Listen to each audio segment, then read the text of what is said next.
Explica um pouco, como é que você blinda o negócio que alguém construiu dele mesmo? Vai, essa é uma boa. Beleza, então nós vamos falar de governança na essência. Então vai. Beleza? Primeiro é ele perceber, que eu brinco que é a diferença entre dono e investidor, né? Boa. O dono fala assim, faz isso porque eu quero que seja feito assim. O investidor vai entender projeto, payback, retorno, margem, entendeu? A governança, ela envolve muito de você trabalhar com stakeholders. O que é stakeholders? São pessoas que têm vínculo com aquele negócio. Então você imagina você com 17 anos, quantos fornecedores, clientes, funcionários, comunidades, né? Você pega, por exemplo, empresas da área de mineração. Quantas comunidades que elas envolvem, né? Então tudo isso tem que estar em prol de um objetivo daquele projeto. Então uma das formas de você balizar do investidor não expor a ele mesmo a risco é mostrar que tem um monte de gente ali que depende daquilo agora. Quanto mais sério vai ficando a brincadeira, quanto maior você vai ficando, quanto maior seu nome vai ficando forte no mercado, mais essa responsabilidade você tem. Né? Hoje nós temos o ESG, né? O ESG aí, você tem a responsabilidade social, não é isso? Você tem um monte de situações envoltas disso. Cara, porque nós estamos falando de comunidade, velho. Né? No Brasil, se você for buscar quem gera renda, é o pequeno e médio empresário, não é o grande, não é a multinacional. Muito da cadeia hoje econômica está envolto dos pequenos e médios, cara. Então você diria que dentro do seu trabalho, daquilo que você foca junto com os empreendedores, você está transformando o pensamento, deixando o pensamento mais sistêmico dessas pessoas. Sim.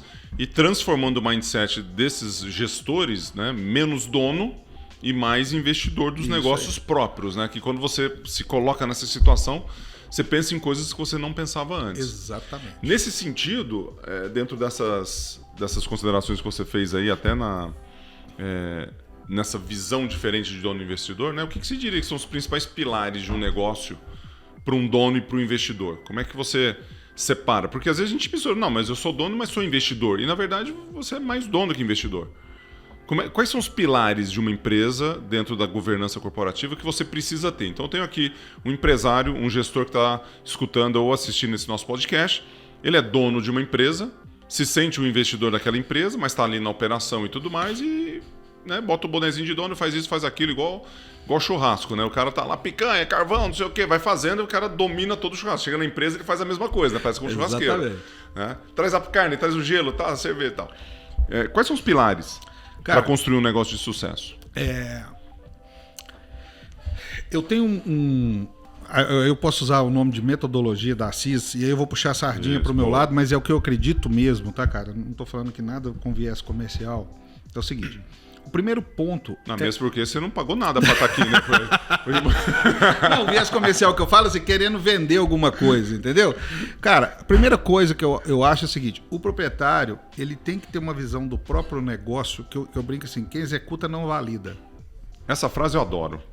Quem executa... Escuta essa, turma. Quem executa não valida. Isso. Mas o dono pode ou também o dono não? Depende da profundidade que tiver no tema. Aí que entra o papel de diretor e dobro. Você chega nas empresas, o cara tá lá, o que você é? Você é diretor financeiro. Ah, beleza, você é o diretor financeiro? Sou. O que você faz? Eu concilio o banco, eu tenho o toque para autorizar pagamento. Eu falei, cara, isso um gerente financeiro faz. Quanto você ganha? 40 mil. Não, um gerente financeiro ganha 4, 5, entendeu de que eu quero chegar? Falei, cara, não, peraí. Tem uma relação. Coisa errada tem um negócio errado aí, velho. Ele tá ganhando por uma função errada e as atribuições dele também estão muito aquém da expectativa. Ou então você chega lá, eu sou CEO.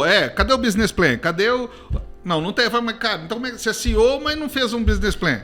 Você é CEO, mas não tem um planejamento estratégico. Entendeu de que eu quero chegar? Então isso você tá falando de pilar.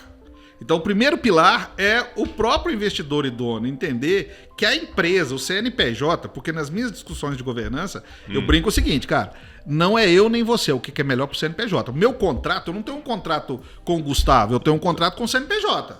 Então, eu não posso, profissional, ficar à mercê do dono. Eu tenho que ser independente disso. Claro. Então, se eu falar o que você quer ouvir, o que o meu cliente quer ouvir, eu não estou contribuindo com ele, eu estou sendo um puxa-saco para ganhar honorário. Entendeu onde que eu quero chegar? Não é fácil. É difícil. Não é fácil. Então, o primeiro pilar que você está trazendo, assim, quem executa não valida. Não valida. Então, isso é um pilar. Isso é um pilar de gestão. Porque, às vezes, é o seguinte, nós começamos com o diagnóstico, você lembra bem disso, né? 140 páginas. E aí, é o seguinte, você conversa com o diretor e você conversa com o executor, às vezes tá próximo, mas a distância da visão é gigante, cara. Uhum. Entende onde que eu quero chegar? Então, assim... E a tua função é fazer essa aproximação. Isso. Convergência de pensamento. Convergência para o que é melhor para o CNPJ. Sem Melhor ego e pra vaidade. Entendeu? Porque, às vezes, o melhor para o CNPJ são os founders, são os donos ou os investidores não estarem na execução e trazer pessoas mais bem preparadas. Ou iniciar um planejamento sucessório. Ou, porque, olha só, parece simples, mas não é. Vamos pensar que tenha 3 sócios numa empresa. Pode ser 5, pode ser 10. Um tá jovem, sangue na veia, quer rodar 10 mil km por mês. O outro tá com um filho de 7 anos, o outro tá com um filho de 18. Cada momento de vida é completamente diferente, cara. Como é que você vai querer colocar isso na mesma caixinha e querer tratar tudo como se fosse a mesma coisa? Não funciona assim. Porque atrás disso tem ser humano. Aí que é o grande desafio. O que eu vejo no mercado, muitas empresas querem tratar as empresas, os investidores, os executivos, sem entender que eles são pessoas. Entendeu? Sem enxergar o lado humano do negócio ali atrás. Cara, eu tô em momentos de vida diferentes, velho. Esse cara aqui não tem responsabilidade com nada, nem com ninguém, com compromisso nenhum. Quer trabalhar 24 horas, sábado, domingo, feriado. Esse cara aqui quer ficar mais tempo com o filho dele, porque tá numa vibe de filho ali novo, nunca viveu isso. Esse cara aqui agora quer namorar com a mulher, porque é a síndrome do ninho vazio. O filho tá saindo de casa, ele quer viajar, ele quer fazer coisas que ele sacrificou. Entendeu onde que eu quero chegar? Mas aí, Se você não perceber esses momentos das pessoas, você não consegue perceber o momento do executivo e do investidor. E aí, então esse é um segundo pilar? Esse é o segundo pilar. Que é perceber o... Como é que você definiria esse pilar aqui? Que eu tô imaginando os momentos de vida de um gestor. O papel de cada um, né? E o momento de vida dele dentro do próprio negócio. E converter isso numa ação que traga sinergia para o negócio. Às vezes essa ação é ele ir para um conselho. O papel e o momento de cada um dentro do negócio ele importa. Dentro do negócio. Que a gente não pensa nisso, né? E, na verdade, o que acontece é a gente identifica isso dentro do nosso negócio, percebe pelos objetivos de cada um dos sócios, ou dos irmãos, ou seja lá quem for, e em vez de resolver isso tratando de maneira adequada, a gente entra em conflito. Exatamente. E aí esse conflito acaba gerando estresse pro negócio, acaba gerando problema de... Porque daí um só fala pro outro assim, cara, eu vivo isso tem quantos anos? A maioria dos problemas de acordo de acionistas, de sociedade, assim... Aquele sócio meu tira mais férias do que eu. O outro não vem trabalhar no sábado, eu venho. Eu fico até tarde e esse cara não quer. Entendeu? Não tá no objetivo estratégico. Entendi. Esse aí, às vezes, é o mais fácil. Entendeu ou não? Então, se você não perceber isso, você não cria viés de solução. Porque não é colocar num papel, é praticar. Entendi. Fazer uma coisa sobre escrito, qualquer um faz. Chama um jurídico especializado e vai fazer. A pergunta é como é que aplica isso dentro do rotina do cotidiano de cada empresa. Esse é o mindset. Esse é o desafio. Como é que você coloca isso? E outra coisa, tem coisas que vão demorar tempo. Não adianta eu querer que o cara... Por exemplo, eu tenho clientes na área de indústria que o cara não sabia o que era uma margem de contribuição, não sabia o que era EBITDA, e hoje ele desembrulha isso. Entendeu onde eu quero chegar? Ele precisava de tempo, então ele participou de várias reuniões, entendeu o que era DRE, entendeu o que era fluxo de caixa, necessidade de capital de giro, tal. Só que isso, às vezes, não adianta eu querer fazer isso com ele em uma semana, entendeu? Então, você perceber isso e incentivar isso nas pessoas, porque a pessoa precisa... Que é desenvolvimento técnico, competência técnica dele, né? Isso, entendeu? Porque, às vezes, a pessoa se sente constrangida. Se você não entender o viés da linguagem, da comunicação, Gustavo, e comunicação não é eu falar, né? É o outro entender, né? Entender, escutar, analisar. Né? E a mesma coisa eu também compreendê-lo, né? Se a gente não tiver isso, você não sabe conduzir, cara. Porque daí vai na porrada, vai na arrogância, vai no ego, vai ser... Por exemplo, eu sou um cara formado em Harvard, especialista, eu chego lá e começo a falar um monte de palavra técnica, Cara, uma reunião totalmente vazia. Apesar de ter um conhecimento técnico profundo. Entendeu onde que eu quero chegar? Tá bom, mas como é que eu converto isso em ação? Em realização. Entendeu? A gente tem que conduzir. E como? Conduzir. Conduzindo um processo... Cara, como? aí entra o outro pilar, que é o pilar do compliance. Do compliance. Claro. Por quê? É que eu pus um pilar de conhecimento aqui. O que eu chamo do pilar do compliance, Gustavo? O que é compliance, né? Para o público poder entender. Eu tenho um cliente lá do interior de Minas que falou assim, agora eu entendi a CIS. A gente não precisa confiar desconfiando, mas a gente pode confiar conferindo. Então, compliance é o seguinte, beleza. Você tem um gerente financeiro, você tem um administrador, você tem um CEO, tal, beleza. Quem está vendo a performance dele?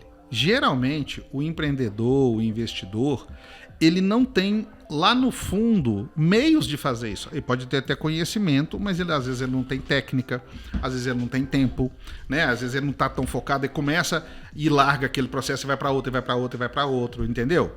Então, assim, é você entender o seguinte, eu falo o seguinte, não vamos trabalhar e discutir o que cada um está entendendo, vamos trazer os fatos à mesa. Pra você trazer os fatos à mesa, você precisa validar a informação. E o compliance tem a ver com essas validações ali. O compliance é isso. O contador faz a contabilidade, alguém que tenha conhecimento técnico tem que validar a contabilidade. O financeiro faz o financeiro, alguém que tenha conhecimento técnico tem que validar isso. Entendeu? Societário, comercial, processo de controle interno, tudo isso. O que você acha que... Eu estava anotando aqui os pilares, né? Quem executa não valida, o papel e o momento de cada sócio ou cada participante ali importa, né? Eu coloquei um pilar de conhecimento, você trouxe muito da questão técnica, né? Se você desenvolver, acho que o líder, o gestor, ele precisa de se desenvolver. E a questão do compliance que você está trazendo aqui, esses seriam os pilares ou eu estou mais... E eu acho que, sabe o que chancela todos esses pilares, cara? De coração? Caráter. Cara, putz, aí você matou a pau aqui, né? Porque... O que você mais vê em relação a caráter nas empresas, assim, ou mesmo... Não, é onde eu vejo as expectativas se desmoronarem e os projetos se ruírem. Tá. Você imagina um cara que entrou, que tem conhecimento, que cria uma expectativa, né? Uma esperança no time ali, e de repente aquele cara falta com algum viés de caráter ali, entendeu? Ético. Cara, e isso destrói a perde empresa, a crença total das pessoas naquele processo, daquele projeto, naquela empresa. Então o líder, para ele se manter, cara, ele tem que chancelar tudo isso no viés do caráter.